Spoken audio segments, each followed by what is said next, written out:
tuloy po kayo.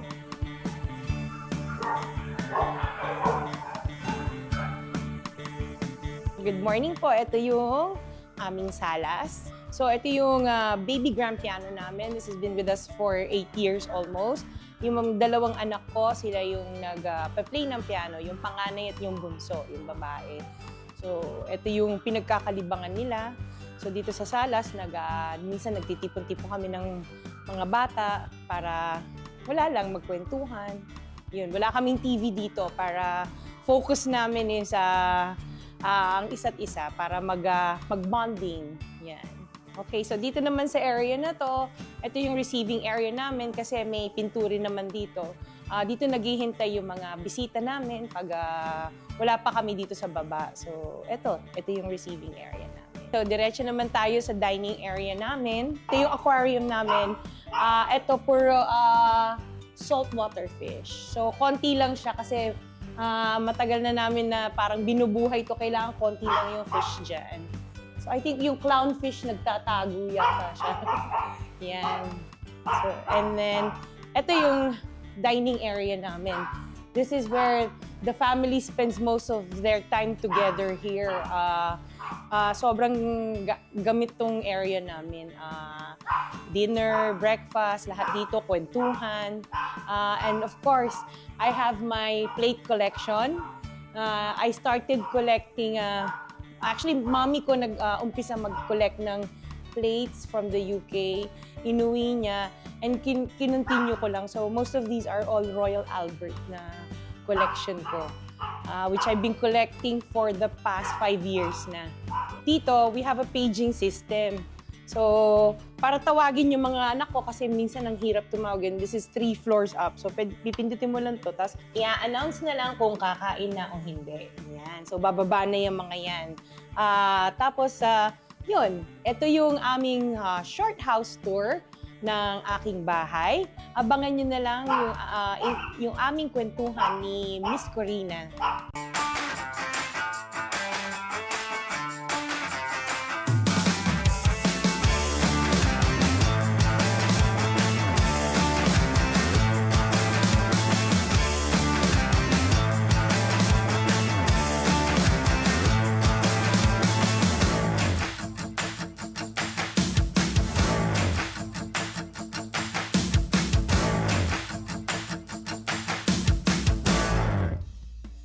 Wow, wow, wow, di ba? So paano nangyari na sa ganitong karangyang estado ng buhay niya, buhay nilang mag-asawa, ay nanggaling pala sila kapwa ng kanyang asawa sa hirap. Ngayon, she's on top of the world. Ito ay istorya ng inspirasyon para sa ating lahat. Ang formula ng asenso at tagumpay, Sara Diskaya is in the house! Grabe naman yung house mo. Ibang klase. Talagang ako'y napanganga. Nung napasok ako dito, meron palang ganitong espasyo sa Pasig. Yes. Nakita nyo naman, bahagi ng kanyang opisina, bahagi ng kanyang bahay. Dito naman tayo sa kanyang buhay. Hindi mo iisipin, born in London, Yes. England. Yes. Tama? Tama. O, ipaliwanag mo kung bakit. Yung mom ko, dati siyang OFW sa UK, and then kinuha niya yung dad ko doon. Yun, kaya kami doon pinanganak. Ayun. Sister Ilan kayo ko. magkakapatid? Nung time na yun, 2 kami. So, Okay. nung umuwi na kami sa Philippines, naging 3 na kami. Ayun. Tapos, ang trabaho ni nanay at ni tatay, hindi karangyaan, di ba? Hindi po. Oo. My mom was, nung dumating siya doon, chambermaid siya sa hotel. So, naglilinis siya ng mga rooms. And then yung dad ko, isang waiter. Sa wow. hotel din. Yes. Ang galing. Doon din sa hotel na yon. Magkahiwalay sila ng hotel. Pero doon parehong parang hotel and restaurant ang kanilang Yes. pinag-aralan siguro at doon. Totoo ha? Nakakatuwa, chambermaid sa hotel, yung Yes. tatay mo naman waiter. Yes. Okay, Oo. wala po sila sa Buckingham Palace. Okay, nagkataon lang OFW sa London ba mismo? Sa parang suburbs of London. So parang malapit kami sa Heathrow Airport. Ayun. Tapos, kumusta naman ang pagiging pinanganak ka doon? Paano naman ang kabataan sa London? Kasi parang assuming na because I was born in the UK, maganda ang buhay namin. So, ang parents ko, since waiter ang dad ko and mami ko chambermaid sa hotel, so kami, we lived in a council flat, which is pabahay ng gobyerno. Libre yung pag-aaral namin kasi we studied in public schools. Maganda din, ano? Ang Yes. provision sa ibang bansa kasi ganun din. Well, dito Yes. din naman sa atin, public school ay libre. Yes. Pero yung pabahay, iba yun. Yes, pabahay ng gobyerno. Sister ko kasi ganun din na nangyari. Nagtira siya sa UK and then pumunta siya doon pregnant. Pinabahay din siya ng government. Wala siyang work, so binigyan din siya ng decorating allowance. So, Wow. yung mga ganun na May provisions. may mga ganong provision ng gobyerno, Yes. ng London. Yes, Wow. meron. Maganda ang provision ng gobyerno, pero maliban doon, rumaraket pa rin yung nanay at tatay mo. Yes, kasi chambermaid siya, pero pag may spare time siya, nag-DDH siya sa mga bahay. So, naglilinis din siya ng mga bahay. Oy, sayang din yung kita. Yes, oo. At So, yung tatay mo naman, Waiter lang talaga siya Full para time. may time siya na kami naman ang alagaan. So, ayun. parang hati sila. Anong natutunan mo doon sa karanasan mo na yon, growing up, na maraming provision ang gobyerno? Yes, oo. Yun yung parang nakikita mo na pwede naman talaga gawin yan dito sa Pilipinas. Kung ang pamamalakad lang, yung diretso, kayang-kaya na ibigay din kung ano yung provision sa ibang bansa. Kayang-kaya din natin gawin yan dito sa Pilipinas. Oo, yung provision para sa mahihirap, lalo na, Yes, no? oo. Kasi parang doon, may mga mahihirap pero hindi mo ma-distinguish yung mahirap sa mayaman. Kasi kung ano nakakain ng mayayaman, nakakain ng mahihirap. Which is kaya naman natin gawin yan dito. Yung Yun. i-elevate din ang buhay ng bawat kapwa natin na Pilipino na maging ganun yung pantay lang. Correct. Hindi naman sila komunista, ano? Hindi naman. Talagang provided lang ng government. Imagine Yes. pabahay, very Pabahay, important. yes. Mawawala lahat ng squatters or urban Oo, poor, no? yes. Maganda rin yung ganong exposure, ano, Yes, for oo. you. Yes. Kasi then, parang ikaw nakukompare mo Mm-mm. kung ano yung pwedeng gawin dito. Correct. Oo. Pero maliban sa natututunan mo noon, Sarah, meron ka rin pinagdaanan bilang bata. Kasi ano ba, nabully ka daw noon dahil iba yung Yes. itsura mo sa Oo. kanila. So, yun nga, I went to a public school. So, syempre, ako yung mga first Asian babies doon nung time na yon, especially dun sa area namin. So, talagang iba yung itsura ko from my classmates. Iilan lang kami na Asian. So, yung bullying, it's not like the bully na name calling lang or ano. Talagang it came to a point na naging physical yung mga classmates ko. So, What? under the table Totoo? na sisipain ako ng classmate ko. So, I would go home with bruises sa legs ko or kaya dito napapunch ako. So, doon ako, nung nag-start ako ng bata ko, talagang very low yung confidence ko. Tapos iyakin ako. Oo. Totoo. So pag uwi mo, nagsusumbong ka naman sa mga magulang mo? No.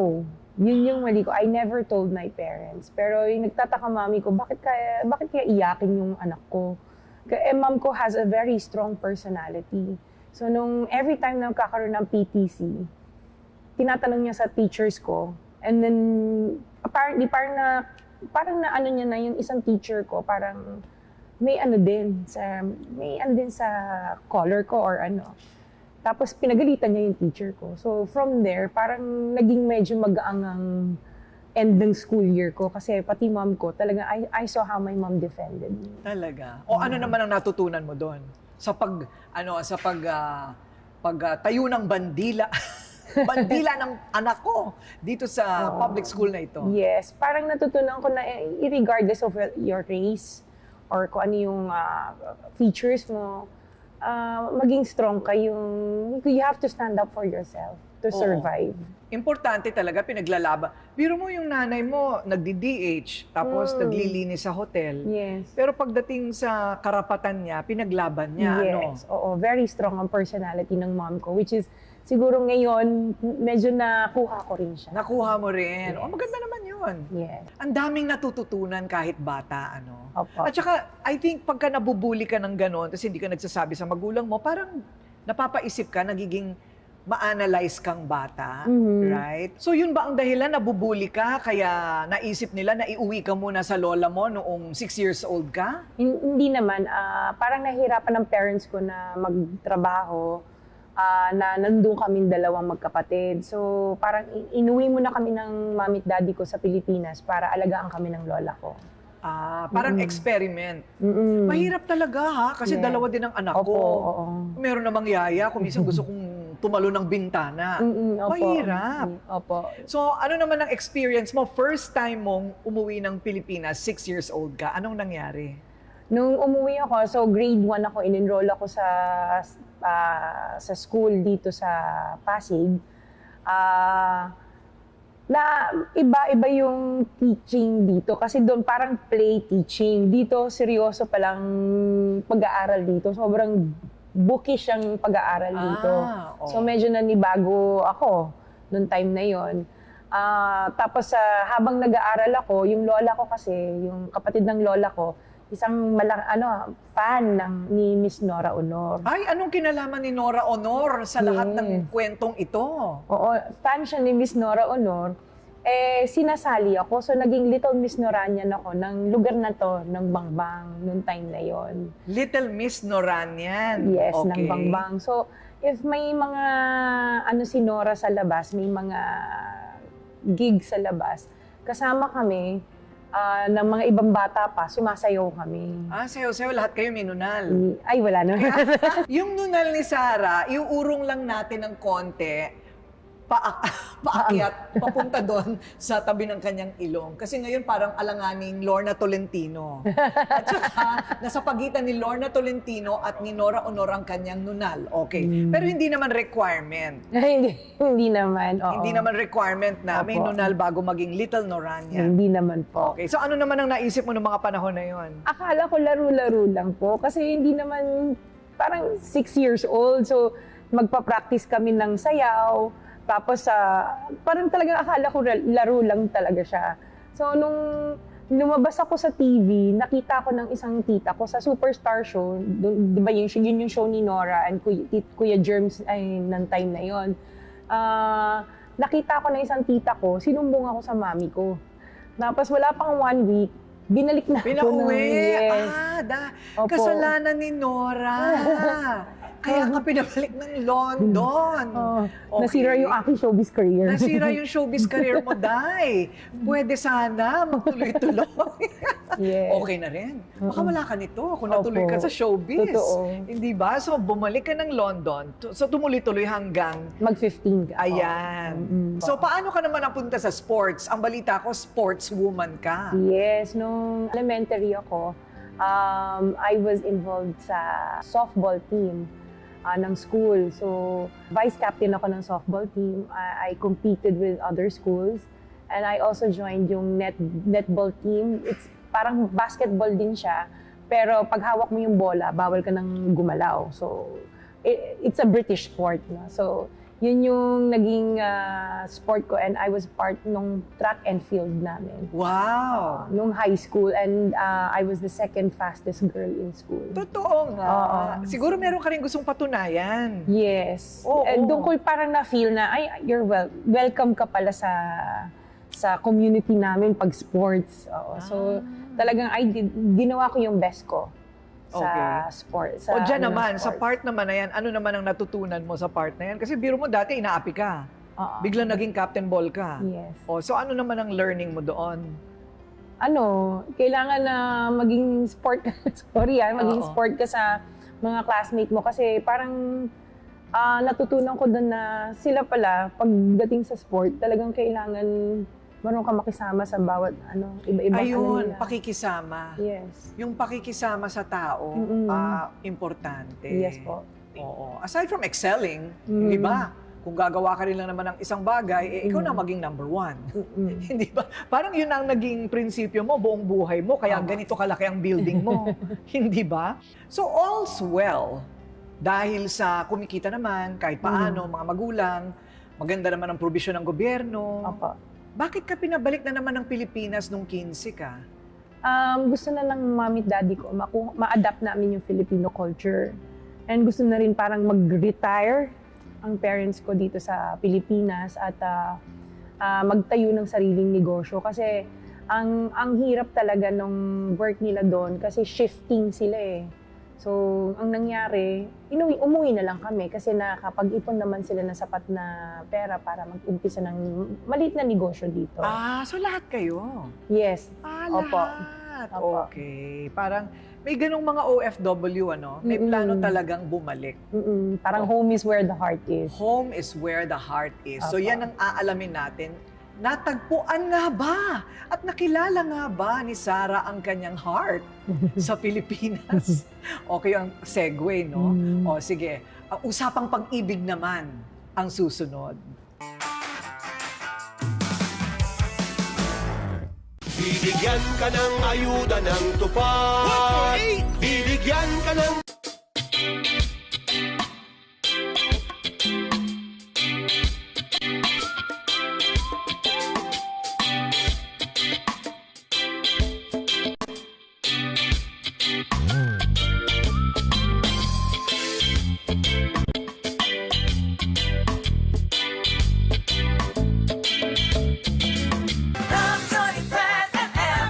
Bawat barangay na ating binibisita.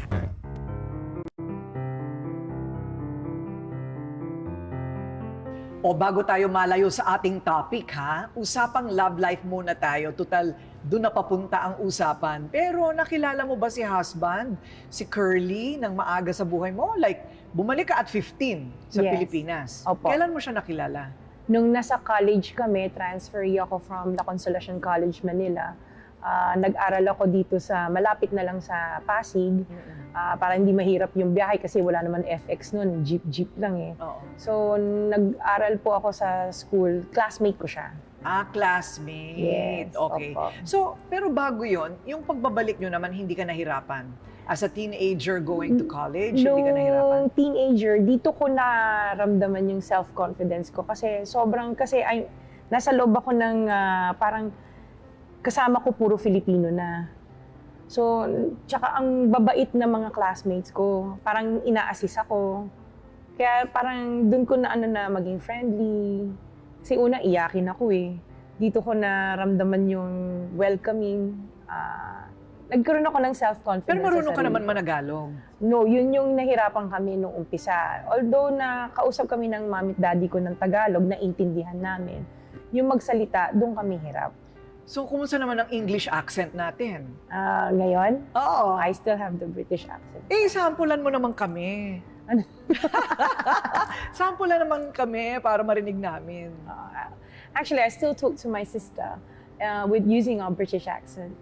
So we converse in English. I even converse with my kids in my accent, and they understand both the British accent as well as the American English accent. Ay, palakpakan! Sabi ng teacher, very good. Yes, very oo, good. Hindi ba? Yes. Ito daw ang kanyang naging style sa kanyang sa kanyang klase. Pag hindi na niya alam ang isasagot niya, magi-English accent na lang siya. Very good siya. Tama Yes, ba? tama. Oo, Pag diba? nagre-report ako at hindi ko masyado naintindihan yung i-report ko, ibi-British accent ko, tapos sasabihin ng professor ko, "Ay, very good." Oo. Di nakapulusot ako. Pasado.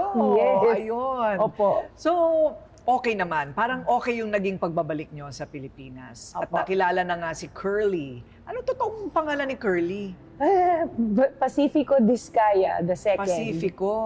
Okay. Ano bang kulot sa kanya? Yung buhok ba niya kulot? Actually, he has a twin brother na nag-pass away noong 2006. Inside the subdivision, parang nabaril siya kasi parang may political sa loob ng subdivision noong time na yon. Wow. So, yun, si Butch, pareho kasi silang Pacifico Discaya.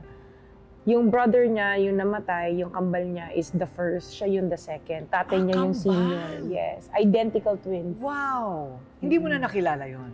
Nakilala ko yun. Nakilala mo Nakilala pa. pa yun. Nakilala pa hanggang sa second son ko. Wow. What a tragedy. Opo. Bakit ang aga? Ano yung nagtanan ba kayo? Hindi naman po. Parang, parang bago ako, kasi nung pagka-graduate ko, sabi ng mami ko, kailangan matuto ka kung paano mabuhay mag-isa. Kailangan nyo malaman kung ano yung wala, paano magbayad ng mga bills nyo. Pinauwi ako ng UK uli. Nandun yung sister ko na after graduating college. So, nagtrabaho ako doon, pero pabalik-balik ako kasi ang hirap ng buhay talaga doon. Nag-triple job ako. Wala lang, hindi naman ako nagpapadala sa Pilipinas. Pero yun nga, para mabuhay kami ng sister ko, kaming dalawa, nagwo-work kami. Nung umuwi na ako dito, parang nagstay ako nung 2002. Nag-work ako sa recruitment firm dito for 2 years. And then, I got pregnant dun sa panganay namin. And nung time na yon, parang hindi pa ready yung asawa ko na magkaroon ng family. Paano yun? Ang naisip ko, balik ako ng London para buhayin yung anak ko doon. Parang naka-mindset ako na magiging single mother ako doon. Okay. At pumunta ka nga ng London. Ng London, oo. Kasi free yung panganganak. So may benefits pa yung anak ko. So umuwi ako ng UK para manganak sa panganay namin. Paano yun yung magulang mo nandito? Nandito, hindi nila alam na buntis ako nung umalis ako. So, Dami mong secret, ah. Yes. Oh. Nung 7 months pregnant ako, hindi na maitago, nagsabi na ako sa tita ko na buntis ako, tsaka tumawag ako sa magulang ko na buntis ako. Okay. Oo. Tapos, araw-araw tumatawag pa rin ako sa asawa ko. Tapos, nung nanganak ako, hindi na ako tumawag sa kanya kasi parang feeling ko, may baby na ako, kompleto na ako, may mommy na ako. Hindi na ako tumawag sa kanya. So, nanganak ka na doon, mag-isa ka. Opo. Nakakatakot. Opo. At mas nakakatakot pa ang nangyari sa baby mo. Opo. Sige, ikwento mo. So, nung nanganak ako kay Gerard, nung time na yon, nung nilabas siya, I gave birth normally. Nakaano siya na meconium. So, hindi siya humihinga. So, tinatanong ko yung mga doctors, okay ba yung anak ko, okay ba yung anak ko? Tapos naka-stare lang sila sa akin blankly. Tapos naiiyak na ako kasi walang sound from the baby. Kasi di ba usually nakikita mo paglabas ng baby, iiyak na. Tapos tinakbo nung sa pedya. Tapos may konting, gumanon lang siya. Tapos sabi ko, ay salamat, huminga na siya. Wow. Nakakatakot yun bilang nanay. Yes. Oo. Nakatulong ba yun? I mean, nakadagdag yun sa pressure sa'yo para bumalik ka ng Pilipinas? Kasi yun yung time na nung nanganganak ako, nag-iisa lang ako. Doon ko na yung sa mami ko, na alala ko mami ko. Bakit ka naiiyak when talking about that? Nakita ko kung gaano maging mahirap maging isang ina na nag-iisa ka. Tapos, ang una mong iisipin yung mami mo habang nanganganak ka. Kasi alam mo yung nanay mo, siya lang yung kasangga mo sa buhay. So talagang, naalala ko mami ko talaga. Nung time na nanganganak ako. Kasi alam ko siya yung magsasabi sa akin, anak, okay ka lang, kaya mo. Kaya lang nasa Pilipinas siya. Wala. Oo, no? Well, yun ang mga bunga ng mga desisyon natin. Pero maganda rin yung nangyari sa'yo kasi talagang action-packed ang buhay mo. Dadaan ka talaga dun bago matutunan yung parang leksyon ng buhay, ano? Oo. Ganun yata talaga. Ang nanay mo ba, kumusta na? My mom is with me. She lives with me, no? Parang kasi nung time na yun, nung nanganak ako sa anak ko, kasi nung time ng dalaga ako, hindi kami magkasundo ng mami ko, palagi kami nag-aaway. Kaya yun yung, nung nanganak ako, doon ko na kung gaano ka-importante at mahalaga na ang nanay mo talaga kasama mo, kasangga mo sa buhay. Hindi ka gustong ipahamak ng nanay mo. Although kasi di ba yun yung time na pag 18 ka, rebelde ka. So doon ko na kung gaano kahalaga ang mami ko sa akin. And ngayon, nasa akin ang nanay ko, mami ko. Ako nag-aalaga sa kanya. 75 na siya, pero nakakalakad siya. Okay siya. Oo. And every day, pag gising namin sa umaga, nagkukwentuhan kami. Parang siya na yung best friend ko. Ayun. So maganda naman. Dahil lang Yes. siguro yung mag-isa ka. Oo, tsaka mag-isa ka. Naalala mo yung pagiging isa mo, yung nanay mo malayo. Ayun, kaya Yes. naman pala. Kaya lang, naisip ko kailangan ko umuwi, magpahinga. Kasi parang I was on the brink of postpartum. Parang nadidepress ako na nag-iisa ako doon. So umuwi ako dito, dala ko yung baby ko, 3 weeks old. Inuwi ko siya dito. Na hindi ko sinasabi sa asawa ko na nandito kami. So 2 linggo na kami nandito. siguro naramdaman niya or may common friend kami na nagsabi sa kanya, "Ay, nandito yung anak mo tsaka si Sarah." Nag-contact siya sa bahay namin, tinawagan niya. Ang lola ko naman kasi parang konsentidor din. Oo, nandito sa Pilipinas, nandito yung si Sarah. Noong time na yun, na nakita na niya anak niya, parang hindi na rin kami niya tinigilan ng pagbibisita araw-araw sa bahay. Kasi plano ko, 6 weeks lang ako dito and then babalik kami doon. Sabay na namanhikan na siya sa parents ko na gusto niya daw akong pakasalan para magbuo kami ng family. Ayun, nakuha din nung makita ang bata. Hindi kaya yung asawa mo, si Curly, medyo nangingimi dahil sabi mo mahirap pa daw sila sa daga dati. Yes po. Si Curly. Opo. No? Pag sinabi mong mahirap pa sa daga, anong ibig mong sabihin? Ano ang buhay niya dati? Nung nakilala ko siya, aral siya ng, parang scholar siya ng church. Time na yun, nung kinukwento niya yung past niya, broken family kasi sila ng mom at dad niya. Tapos 9 sila magkakapatid. Wow! Yung isang sister niya, yung bago sila ng twins, parang naibigay ng mami niya dun sa isang kamag-anak. So nasa US yung kapatid niya yun na hindi na nila nakilala. So yung 8 sila, parang hiwalay-hiwalay sila. Tapos siya lumaki sa Bicol, kasama yung twin brother niya at ibang kapatid. Okay. Nakatira sila sa bukid. Tapos dinala niya ako dun sa kung saan siya lumaki. So nung nakita ko yung area, talagang sabi ko, paano kayo nagkasya dito? Isang kubo lang talaga siya. Walang CR. Totoo, walang CR. Oo, so bumababa pa. Saan kayo nagsi-CR dito? Bababa pa sila dun sa baba, sa may ilog. So parang sabi ko, ay grabe. Ang layo, parang bago kami nakarating doon from the bayan, tumawid pa kami ng ilang ilog, umakyat pa kami ng bundok. Totoo. Parang hike talaga to get to kung saan yung nakatira yung daddy niya. Tapos nagkahiwa-hiwalay pa silang magkakapatid. Mami niya sa Manila, tapos ang father niya nasa Bicol. So hindi na ba nagka-reunion yung magkakapatid? Hindi ko lang alam nung pero nagkita-kita sila nung mag-asawa na kami. Parang tinawag ko lahat ng kapatid, except for the one dun sa US. Hindi na nila talaga na tawagan yun. Hindi na nila, totoo. wala na So silang. talaga nahiwalay na ang buhay ng panganay. Opo. That's also a tragedy, sayang na hindi nila nakilala. May pag-asa pa naman, Yes, di ba? opo. Pwede pang mangyari. Opo. Pero ang maganda, yung 8 ay nagkasama-sama na rin ulit. Nagkita-kita. Yung ibang kapatid niya nasa floodway lang. So, nagkikita naman talaga sila. Yung isang kapatid niya nasa Novaliches. Yun, nag-pass away na rin yung sister niya doon. So, Oo. Mahirap nga ang buhay pag walang CR. wala. I think yun talaga ang Tsaka tubig. tsaka walang tubig. Oo. Oo. Wow, pero nagustuhan mo pa rin siya, ha? Bakit mo siya nagustuhan? Nung time na yun, una ko siya nakita, parang hindi ko siya feel kasi parang makulit. Ako yung palaaral. Siya makulit. Sabi ko, parang hindi kami magkakasundo nito. Tapos parang iba na yung pakiramdam ko nung everyday magkasama kami. Tapos pumupunta siya sa bahay, nanliligaw. So yun, na-develop ako sa kanya.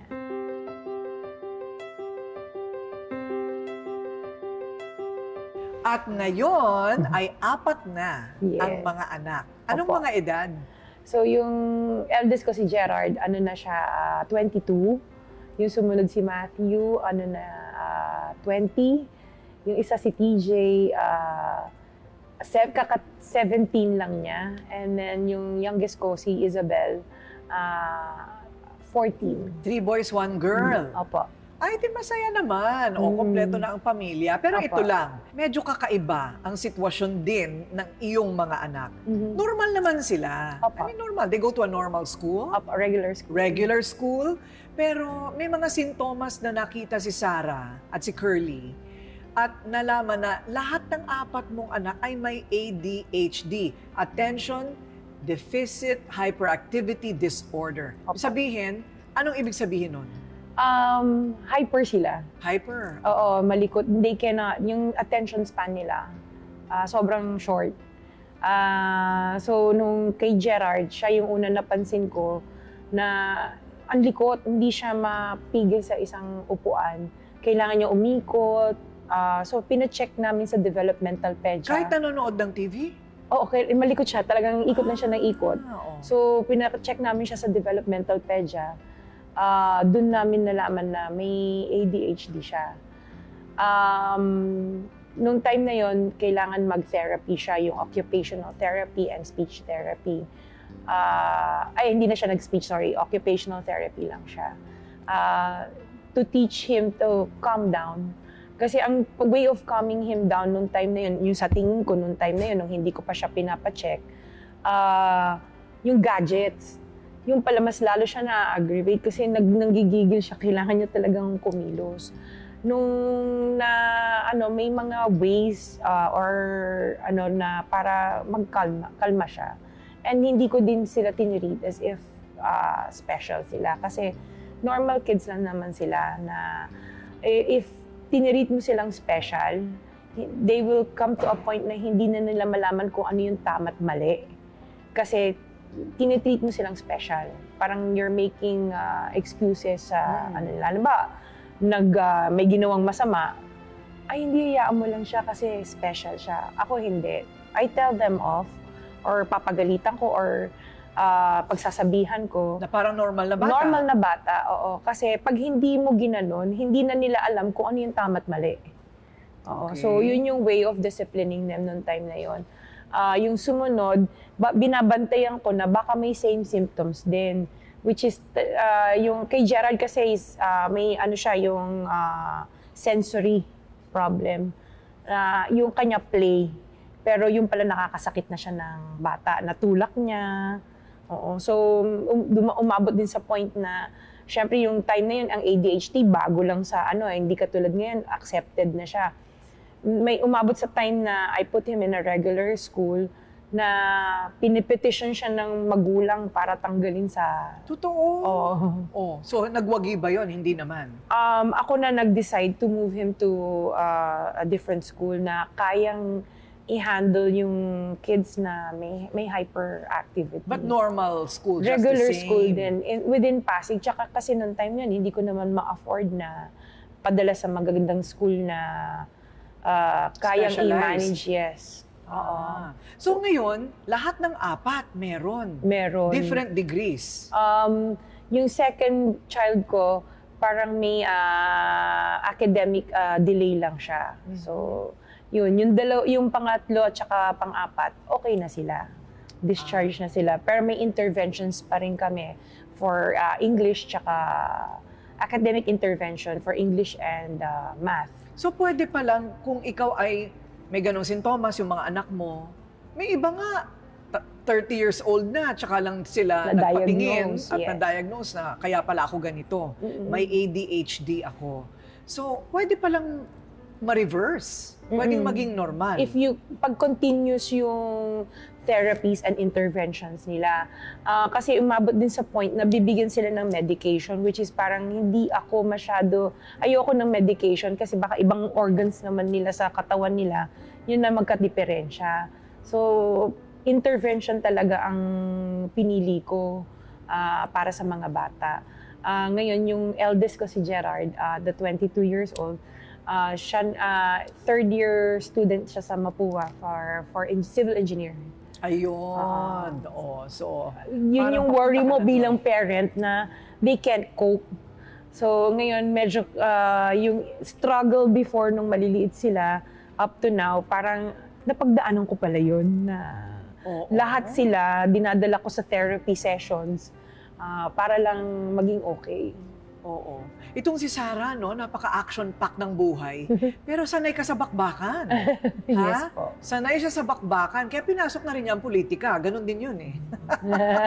Yun ang pag-usapan natin. Kasi ang dami, pumunta kami dyan, ang dami nakapila. Yung pala, hihingi ng tulong. Opo. Parang kapwa ko, mahal ko itong kanyang building dito po sa Pasig. Yan ngayon ang aalamin natin. Anong klaseng boxing naman itong nangyayari ngayon sa gustong pasuking universe ni Sara Diskaya. Nung una ko siya makita, parang may kakaibang naramdaman na ako sa kanya. Kaya lang syempre, para sa akin, parang tingin ko ay hindi ako karapat-dapat sa kanya kasi alam ko meron sila at ako naman ay talagang walang-wala din at salat sa buhay ng mga time na yon. At tingin ko, yung aming karanasan sa pag-construction ng iba't ibang klase ng mga hospital, iba't ibang klase ng school, iba't ibang klase ng mga housing, tulay, flood control, at ganoon din yung karanasan namin na kami ay dating naging wala. Kung ano ang tagumpay na aming tinatamasa ngayon at ano ang kaalaman at skills na binigay niya sa amin, plus yung aming damdamin na kung ano ang nararamdaman ng isang taong wala, mas madali naming maunawaan sila at matupad kung ano man ang kailangan nila. This portion is brought to you by Jim 7-in-1 Coffee Mix. Isa lang ang isinisigaw. May plus ka sa life.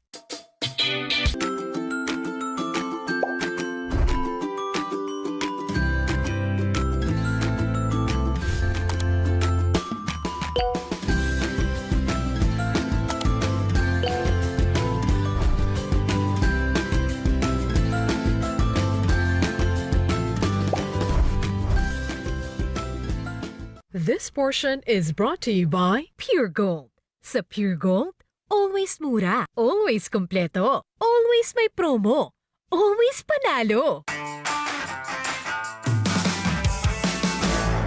Pagkatapos ng kanilang buhay na mahirap, hindi lang mahirap sa struggle, kundi talagang mahirap sila. Mahirap. Pero paano napunta sa ganitong tugatog ng tagumpay sa buhay, sa iba't ibang larangan, at ngayon, dahil sanay sa bakbakan na rin tayo sa negosyo at politika. Diba? Pero bago yung politika, negosyo muna. Right? Kasi, syempre, 4 ang anak. Mahirap din, kailangan matutong maghanap buhay.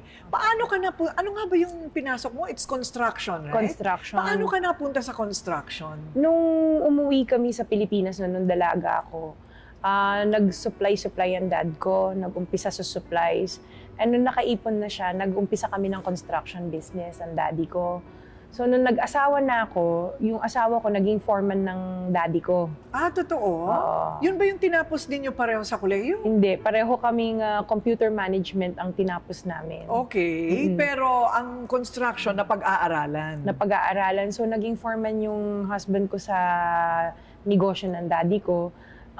Umabot sa point na sinabi niya, Daddy, baka pwede kaming makahingi ng maliit lang na project. So nabigyan na naman ng daddy ko kami ng maliit na project sa yung gate ng barracks or sementeryo ng City Hall. So ginawa namin yun, nung time na yun, maliit lang na halaga yun, pero sa amin parang feeling namin ang laking achievement. Nahihirapan kami kasi first time kami sasabak sa construction business, business management kami. So, wala kaming background. Correct. Yung pala, napag-aaralan din siya. Kahit hindi ka inhinyero. Oo, opo. Ano yung struggle nyo nung una? Ano yung pinakamahirap na bahagi nung pagsisimula ninyo? Yung, syempre, yung time na hindi kami makakuha ng mga projects, yun yung struggle. Kasi pag nakakuha ka, syempre, alam mo, may income ka. Pero pag wala kang project, parang weather. Unlike kung nagwo-work ka sa isang trabaho, alam mo, every 15-30 may sahod ka. Totoo. So dito, hindi ka sure kung kailan ka makakasingil, kung kikita ba yung project na ginawa mo, tapos may 4 ka pang anak. So talagang struggle sa amin mag-asawa. Naku, pero ano ang sikreto? Paano nyo nalaktaw yun? Nag-venture sa ibang negosyo, nag-try kami magtahian. Tahian. Opo. Kumpleto kami sa lahat ng makina, parang over 100 sewing machines meron So kami. pwede rin ako magpagawa ng kurtina sa inyo. Nung time na yon, pero kasi talagang ang hina din ng kita kasi minsan yung mga checks namin from companies na pinasukan namin para mag-subcon for tahian, mabot ng 120 days. So sabi ko, paano tayo mabubuhay nito? Pinabenta ko lahat ng makina at nag-focus na lang kami talaga sa construction. Nagturo pa ako sa isang school for English teacher kasi because of the accent, kaya kong magturo. Nag-sideline muna ako noon, yung asawa ko nag-sideline din, nagpagbebenta ng bubong, hanggang nag-focus na lang talaga kami sa construction. Ayun. Kasi parang hindi pa kailangan namin talaga ng stable job noong time na yon. Correct. So, I think yung secret is talagang magdire-diretso lang, ano? Opo, tsaka Una, walang wag, choice. wag mawalan ng pag-asa. Oo. Parang kasi kami mag-asawa, team kami nung nasa construction kami. Minsan siya, nada-down siya. Bilang asawa, parang i-uplift mo yung spirit niya na, kaya natin to, kaya natin. Kasi minsan talaga nasa point ka na hindi mo na alam kung anong gagawin mo para mabuhay yung pamilya mo. Kasi andyan na yung bills, andyan na yung mga tuition fee ng mga anak mo, kailangan mong bayaran. Ano na nga siya yung installment basis, pero nagde-delay ka pa sa pagbayad. Oo, nangungutang pa daw kayong 5-6. Opo. Oo, At sa mga sinuong mo kaibigan. ang baha Yes. para lang makuha ang pera. Ano Oo. yun? Panahon ng Oo, Ondoy? Nung panahon ng Ondoy, nagtuturo ako sa isang school. Walang-wala talaga kami. So, nangutang ako sa isang agency na parang 5-6 ang tubo. Sa Singalong area siya. Pumunta ako, Ondoy noon. So, baha siya. Naglalakad ako, nakuha ko nga yung cheque, naglalakad ako umiiyak kasi parang awang-awa ako sa sarili ko. Sabi ko parang nagtapos ako ng 4 na taon sa koleyo, tapos ito lang yung mangyayari sa amin. Para kaming kawawa, para kaming talagang sinakluban ng Langit at lupa. Yes. Oo, tapos may 4 ka pang anak na may diferensya, kailangan mag-therapy. O, in between na nagkakasakit din sila. So, parang hindi mo alam kung saan resources. Minsan wala kang panggatas, pang diaper. Hihiram ka sa magulang mo. Ayaw mong humiram. Siyempre, kahit papano, sabi ng parents ko, kung ano yung pamumuhay ng family mo, yan ang panindigan mo. So, yun yung talagang pinanindigan namin. Pinanindigan nyo talaga, nagbenta pa ng bubong si Curly. Opo. Oh, biro, ang iba sandok ang binibenta. O kaya beauty product, siya bubong talaga Oo, ang binibenta niya. pinasok Ibang niya. klase ang kwento ninyo. Mm-mm. Kaya sanay ka sa pagdidiskarte. Opo. At saka yung pagiging maparaan. Hindi ba? Kasi yung iba tayo, pinapanganak ng maayos ang buhay eh. Opo. Yung hindi na alam yung, alam mo yung pangangailangan ng iba. Mhm. Kaya siguro para sa iyo, parang ramdam mo yung pangangailangan din ng iba kasi pinagdaanan mo rin. Opo, napagdaanan. Oo, doon pa lang sa kwento mo parang, okay, kaya naman pala. Mhm. Kaya naman pala, pagkatapos ang kanilang negosyo, teka muna, kailan kayo naging big time? At obvious naman, naging big time na kayo. May nagyaya sa akin na gusto mo sumali sa isang agency ng government, magkontrata doon. Sabi ko, sige, basta mabilis sumingil. Kasi doon sa agency na inaanuhan namin, ang hirap maningil, 6 months to 1 year. So, ang hirap mag-return ng investment mo. So, nag-try kami, binigyan kami ng listing. Sabi sa amin, sabi ko, ito gusto kong project na to, ito. So, pinuntahan namin yung agency na yon para sabihin na gusto namin yung project. Nagbigay ako ng pera, parang final savings namin. Only to find out, tapos na yung project, naniningil na yung contractor. So, naloko pala kami, na-scam kami. Ayun. So, nung time na yon, sabi ko, hirap na nga kami sa buhay. Tapos may manloloko pa sa'yo. Nagkaroon ako ng parang mild heart attack because of that. Ay. Na-stress ako. Wow. Mm-mm. Pero nalagpasan pa rin. Nalagpasan pa rin na. So, diyan na kayo umasenso sa government contracts? Yes, nag-start na Nagbabayad kami. naman ng gobyerno? Nagbabayad. Maganda yung, parang doon namin naramdaman na nag-iba yung buhay namin. Kasi hindi na ako kailangan kumatok sa pinto ng nanay ko, daddy ko na baka pwedeng makahingi ng konti para sa pang-diaper at gatas. Napapasyal na namin yung mga anak namin sa labas. Nakakapag out of town kami. Doon namin naramdaman, maganda pala nagiging takbo ng buhay namin. At ngayon, 200 na ang empleyado. Opo. Ang dami rin, ha? More than, actually yung 200 is within the building, pero may mga employees pa kami on-site. Oo, kasi on-site. Contractual yung mga yun, hindi ba? Mhm, opo. So, sanay talaga kayo sanay kayo sa hirap. Alam nyo ang damdamin ng mahirap. Opo. Alam nyo ang pagdidiskarte sa buhay. Opo. Alam nyo ang pakikipagbakbakan sa buhay. Kaya ngayon bakbakan naman tayo sa politika. Pero teka muna, bago yan, mamaya pag-uusapan natin yung mga taong natulungan nila? Nauna yung mga tulong-tulong, di ba, Mm. sa mga tao. Yun ba ang dahilan kung bakit, sige, gawin na natin profesyon itong pagtulong sa tao, kaya politika ang pinasok mo ngayon? Tumutulong naman kami talaga. Noong pa man, tumutulong naman kami sa mga tao.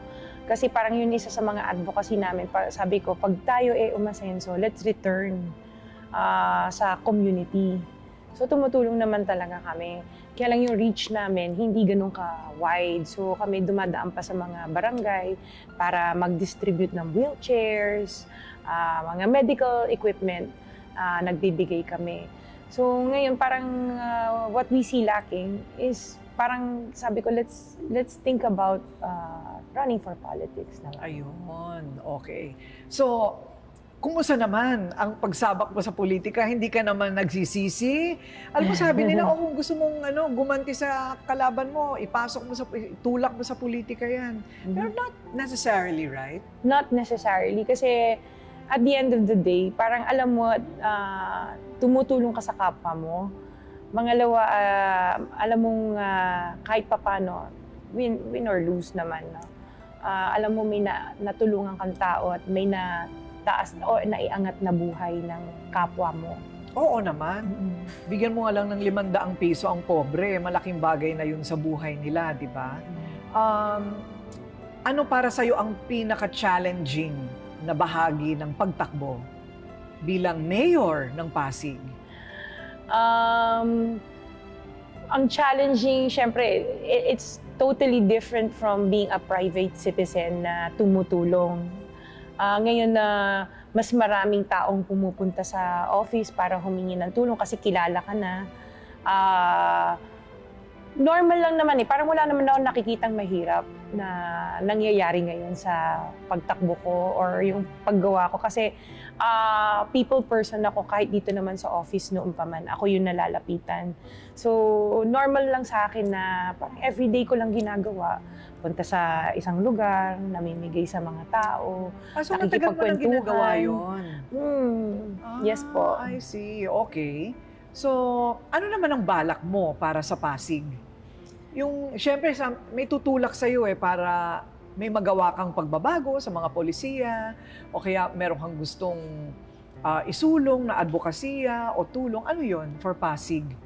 For Pasig, no, katulad ng kinukwento ko, itong company namin, kaya kami naging successful, hindi dahil marami kaming pera or naging ganito yung pamumuhay namin. It's how kami nakataangat ng buhay or antas ng buhay ng mga empleyado namin dito na dumating dito sa office namin na walang-wala. Tapos ngayon nakapagpatayo na sila ng bahay ng magulang nila, nakakapag-abroad sila.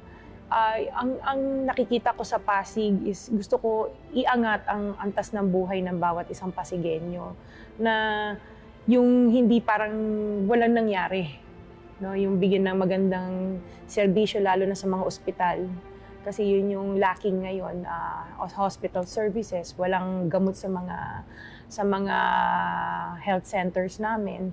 So talagang advocacy ko for Pasig is to improve yung lifestyle ng bawat Pasigenyo, healthcare, and yung smart city na sinasabi namin na maging maganda yung pamumuhay nila, mabigyan sila ng pabahay kasi yan yung wala dito ngayon, walang pabahay ang mga Pasigenyo ngayon. Ay, ang ganda. Kasi yun ang naranasan mo sa abroad. Yes po. Yun ang maganda sa karanasan mo sa abroad, no? Mhm. Yung pabahay. Opo. Parang importante yun. Marami bang nangangailangan ng bahay dito sa Pasig? Yes po, lalo na sa mga areas ng katulad ng floodway, yung East Bank and West Bank. Naranasan namin o nakita namin sa sarili namin mata na lalo na pag nagkaroon ng bagyo, yung nakalipas na bagyong Karina tsaka Christine, sila yung unang nababaha So ang maganda na bigyan mo sila ng bahay na hindi sila nag-aalala kung yung safety ba nila, kailangan nila palaging lumikas sa mga centers or kung saan man sila pwedeng lumikas. So nasa construction kayo, Sarah, di ba? Opo. Ito nga isagot mo sa akin kasi ang dami ko nang ginagawang mga istorya, nababasa ko sa balita. na binaha itong lugar na ito at next year ganun ulit ang kwento, binaha ulit at mas grabe pang baha at ngayon baha ulit. Ano ba ang kailangan gawin para hindi na bahain? With Pasig, no, parang nakita namin kasi it's not enough na idiklag yung mga drainage systems. Ang Pasig kasi ang population nag-i-increase, hindi naman siya nagde-decrease. Kailangan i-upgrade natin din yung mga drainage systems natin dito sa Pasig. Laliman siya para medyo mabawasan man lamang yung floods dito. Laliman ang drainage. Opo. Malaking trabaho ba yon? Medyo malaking trabaho Ayun. yun. At Oo. kailangan pondohan, ano? Opo. Kailangan pondohan. Pero gagawin mo yon. Yan. Kasi yun nga yung sinasabi ko, yung expertise namin as contractors, yan yung gusto namin i-share dito sa Pasig. Ayun. Oo, bilang contractor, biro mo yung... Kasi everyday we do it naman eh. Oo, everyday. Tama. At dahil napag-usapan na natin yan, ang kanyang kandidatura bilang mayor at yung lahat ng kanyang dinaanan sa buhay, dito na tayo sa Karangyaan. Napagod ako sa kwentong buhay mo, ha? Parang pinagdaanan ko din lahat ng hirap. O dito naman tayo sa mga magagandang bagay na titignan natin kung paano mula sa sobrang kahirapan, nandito naman tayo sa ituktok ng mundo para kay Sara Diskaya. Masaya ako dito. Yun ang pinaka-importante eh. Pag masaya ka at kontento ka. Mabait po yung mag-asawang yan. Hindi ka nila pababayaan. Nung pandemic, marami ang wala na trabaho. Maraming kinapos. Pero sila, dahil pamilya ang turing sa amin, alam nila yung pangangailangan namin. Hindi mo kailangang humingi. Bibigay nila.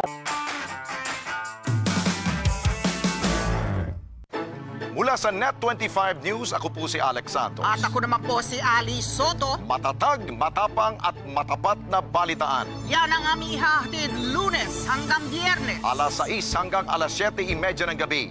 Mata ng Agila Prime Time. Dito sa Net25.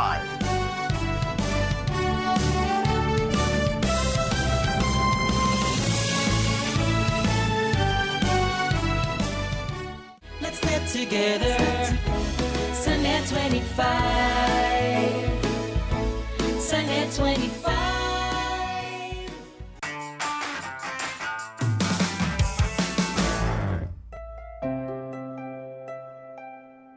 Wow! Yun lang ang masasabi ko. Alam mo, pagpasok ko pa lang dito, sabi ko na kagad, "Hay, pwede ka magtayo ng isa pang building dito sa loob ng isang palapag pa lang ng building ninyo dito sa Pasig." Opo. Gaano katagal ginawa itong building na ito? So, it took us about a year for the whole building to be finished. Wow, 1 year lang talaga. Alam mo, pag may tao ka talaga, Yes, no? oo. Yun ang pinaka-importante. Mm-mm. So, in building, ano naman ang prinsipyo mo? Ano ang pinaka-importante na bahagi ng pagtatayo ng isang gusali? Siyempre yung structure niya, kung stable yung structure niya. Yung siyempre gusto natin matibay, baka mamaya biglang gumuho yung building mo. Yun ang importante. Yung, Yes. yung foundation. Yung foundation niya, oo. Yun ang importante. Parang pwede rin gamitin yan sa buhay, no? Na ano ang pinaka-importanteng bahagi ng pagtatag ng kahit na anong bagay? Yung foundation. Foundation, Yes. yun. Sa pamilya, sa negosyo, Yes. at kahit sa holding public office. Yes, definitely. Nako, parang nakikita ko na itong mga koleksyon ni Curly. Aha. Mahirap nakawin kasi ang lalaki. Hindi mo Yes.